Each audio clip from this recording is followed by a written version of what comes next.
உலகின் அனைத்து மனிதர்களும் இறைவனால் படைக்கப்பட்டவர்களே.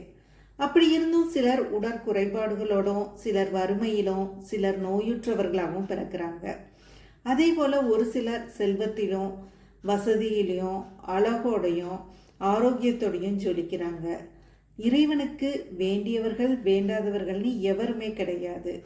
அவருக்கு அனைவரும் ஒன்று. அவ்விதம் இருக்க சிலர் நல்ல பிறவிகளையும் சிலர் துன்பம் நிறைந்த பிறவிகளையும் ஏன் எடுக்கிறாங்க?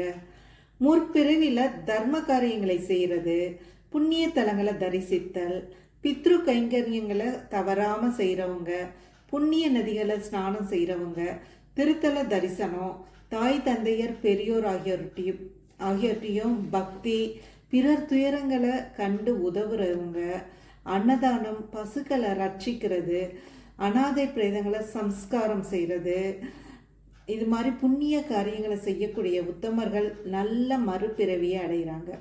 பாவகரமான செயல்களில் ஈடுபடுறவங்க துன்பப் பெறும் பிறவியை அடைஞ்சு முற்பிறவி பாவங்களுக்கு தண்டனையை இப்பிறவியில் அனுபவிக்கிறாங்க. அதனால எத்தனை பிறவிகள் எடுத்தாலும் நிழல் போல நம்மை தொடர்வது நாம் செய்யும் நல்ல காரியங்களும் தீய செயல்களும் மட்டுமே. மனு தர்ம சாஸ்திரம்.